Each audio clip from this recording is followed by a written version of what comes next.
Hi, I'm Paul Guppy. I'm senior researcher at the Washington Policy Center, and this is our regular update of issues that we are working on, particularly that are important to the people of our state. And so we know that the news media doesn't cover a lot of things that will affect our lives, and our researchers are digging in all the time, tracking the details of what's happening, particularly during what is supposed to be kind of a slow period in policymaking because it's election season and the legislature is not in session. We're heading towards having a new governor.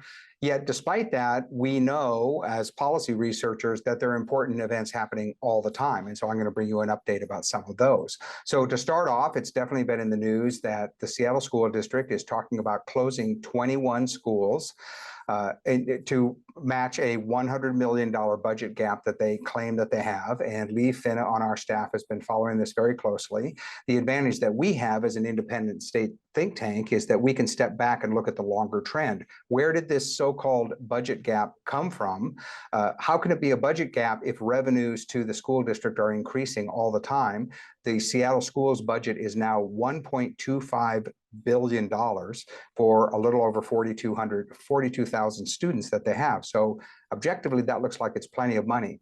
What we discovered was that the source of this problem dates back to 2022, when the superintendent of the school district and the school board approved a new contract with the SEA teachers union. The union had gone on strike for 5 days and insisted that children were not permitted to go back to school until this contract was signed. It's a 3-year contract. The board knew going in when they agreed to it that they would have enough funds in year 1 and year 2 by tapping their reserves, but they would have a problem in year 3. Guess what? Year 3 has arrived, and they act as if this budget problem dropped out of the sky when actually they knew about it the day that they approved the contract 3 years ago. So that's the problem that they're dealing with. The value added that we're bringing to the news cycle is to explain exactly that background and to show where this problem came from in the first place. Because Washington Policy Center is all about solutions, we also have positive ideas to solve it. So another perspective that we point out is that 83% of the school budget is salaries, benefits, and staff. That barely more than half of the people who work at the school district are teachers. The rest are administrators, support staff, and other positions. And that the Seattle schools system, with over $1 billion in their budget, looks more like a jobs program than it looks like an education program. So we're trying to bring a common sense perspective to show that there is not as much of a financial crisis as the district is presenting to the public. The board will probably go to the legislature and seek a bailout in January when they come into session. Democrats represent the Seattle area. They have a lot of clout in getting these fundings, and they may succeed in doing that. What we're pointing out is that that doesn't solve their underlying structural problem. Not only in signing on to employee contracts that they can't fund in future years, but more importantly, stopping the hemorrhaging, the fact that students and families are leaving the school district. They've lost about 10% of their students in the last 3 years, and that trend is going to continue unless the school district does something to attract people back. When you're losing market share, you can't just automatically assume that children will be assigned to your schools. Seattle has one of the highest rates of private school attendance in the country. Homeschooling has increased over the years, and even left-wing Seattle parents are looking for options for educating their kids. And the last thing we point out is that educating children is not a partisan issue, as demonstrated by Seattle, very Democrat, very blue, and yet there's a lot of dissatisfaction with the public system. So improving academic quality, expanding choices for parents, providing what are called option schools, where parents can apply for their children to go to a certain public school in their neighborhood or even in a different area. But the initiative comes from the parents, is the way to shift that dynamic and solve the school district's problems. We're hopeful that they'll begin to think creatively and move in that direction. The next issue, Elizabeth New on our staff has been following the long-term care issue. There's an initiative on the ballot that would make the long-term care program optional in Washington state. Right now, it's a mandatory entitlement. As we have noted before, it adds yet another payroll tax to workers. In this case, 58 cents for every $100 earned with no cap. To show how we at the Washington Policy Center sacrificed for you, Elizabeth sat through over 3 hours of a meeting with the Long-Term Services and Support Commission this last Wednesday to see what the financial standing of this program is. First thing she noticed is that the payroll tax, which went into effect last year, has already collected $1.3 billion from workers, and yet no benefits will be paid out from this program until 2026. So the legislature has front-loaded it. They're collecting money now, but nobody is benefiting. But the worst thing that Elizabeth has found about the program is that it actually works against women in particular, because it requires that you don't get any benefits at all unless you've been in the workforce for 10 years at least, with no more than a 5-year break. And for a lot of people who, especially women, who leave the workforce to raise kids and then later on return to the workforce, that is going to make them ineligible for receiving any benefits at all, even if they've been in the workforce most of their lives. The next problem is that there's a lifetime benefit of only $36,500. It's capped, and as anyone with elderly parents knows, or caring for an older person, that will get you about 3 months in a nursing home before that benefit is entirely gone. Also, qualifying for the benefit in the first place is extremely difficult. The bar is much higher before the program will pay even $1 than it is for private long-term care insurance. And we're always looking for sort of insider scams and arrangements, and sure enough, this program has one.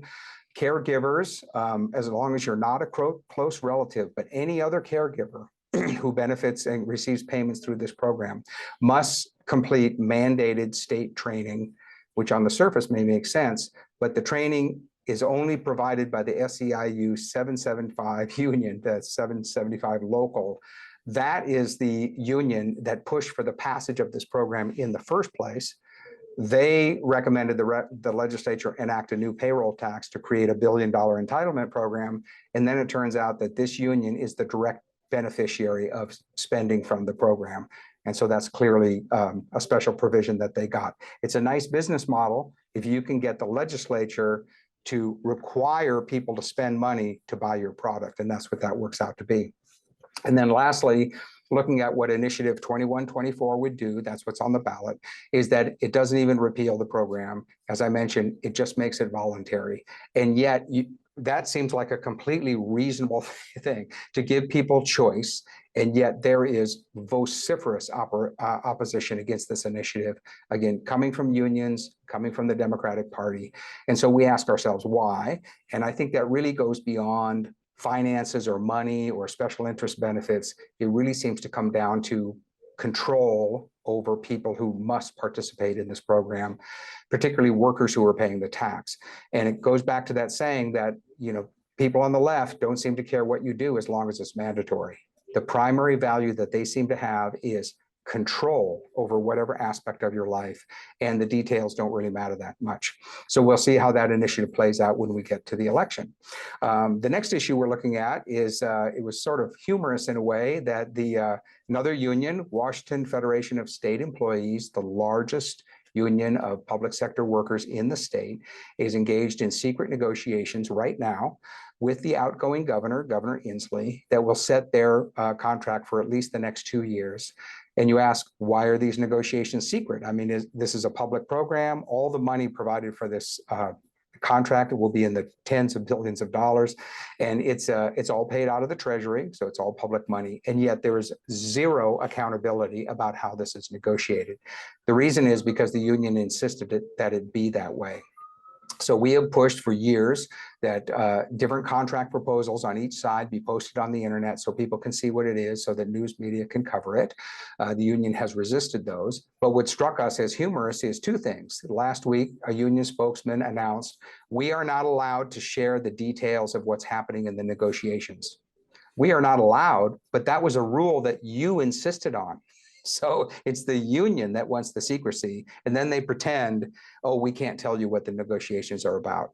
What that led to is the odd situation of where union leaders wanted to put pressure on state agency managers and the governor's representatives by calling a strike. So they went to their membership and said, we would like to authorize a strike. A lot of state workers said, why? What are we going on? What's the principle? What are we going on strike for? And the union said, we can't tell you. So they got the strike authorization, but wouldn't tell anybody why. And of course, this is just a negotiating tactic that you're using. To solve this problem, we are pressing for public records requests of what the different proposals are to get those out in the open. And we are have joined with the Mountain States Policy Center to file a lawsuit through the courts that the public records request law should apply to these negotiations that, again, involve billions of dollars of public spending. Right now, we have filed an amicus brief on that, and that case is being considered. But the bottom line is we don't think that this governor or any governor in the future, whether it's Democrat or Republican, should have a system where they're negotiating in secret over spending public money, particularly if that governor has received union support to get elected in the first place. So that creates a neat circle where the person in power is elected by a certain group and then negotiates to spend public money that benefits that group. And that's the kind of cycle that we're trying to put an end to. And then the last item I'll put on discuss is a national item that our one of our staff members, Donald Kimball, looked into, a program created by the federal government through the Infrastructure Investment and Jobs Act that President Biden signed a few years ago. There's a provision in there that allocates $42 billion to connect more Americans to the internet. Okay, that was a few years ago. Donald looked into what's happening with that program today, and we have the numbers on how many people have been connected to the internet through this federal program. And the answer is zero. Nobody has benefited from this program at all. Supposedly it is in the planning stages. They're supposed to get it ramped up in 2026. Again, another example of a public program which is front-loaded with funding, but isn't going to deliver any benefit to the public, if any, until years into the future. So this just seems to be a make work exercises for people who are in government. They make a nice living and the rest of us have to pay for it. So what is extending internet access across the country? And again, Donald's research found that it is private enterprise.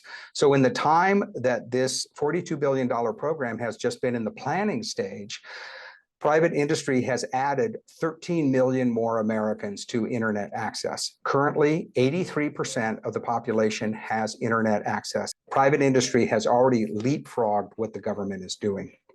So this is not what we consider a government investment. You hear that term all the time.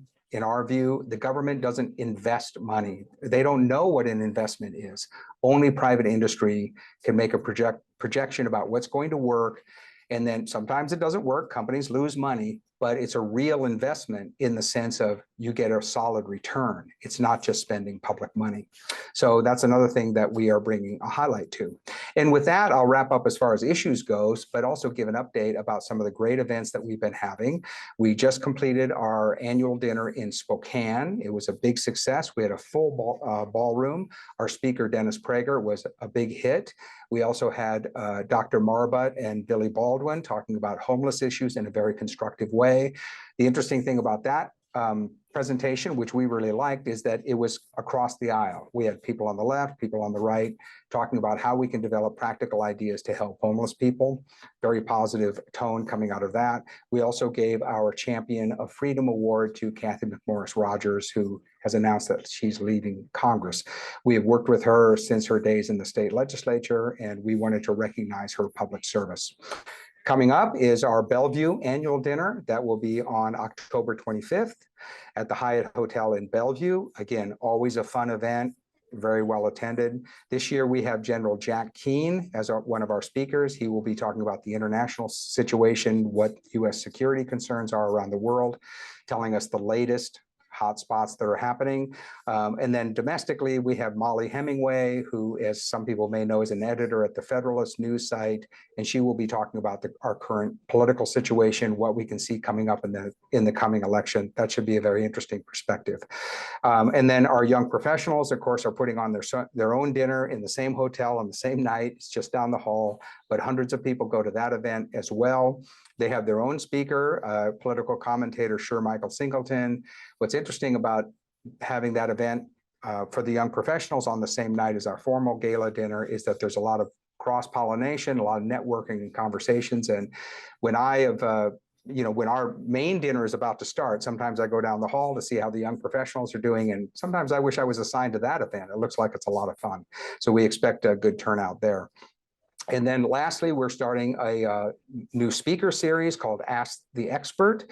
Mark Harmsworth is our first speaker there, and that will be at new facilities that we have at our Seattle office, where we can accommodate a speaking engagement right here in our building, an audience that is. And Mark will be answering questions about economic development and the small business climate. And that is also, we expect to be successful, and it's starting a new series for us. So with that, that's the update that I have so far, and I'll be back with another one in the future. Thanks.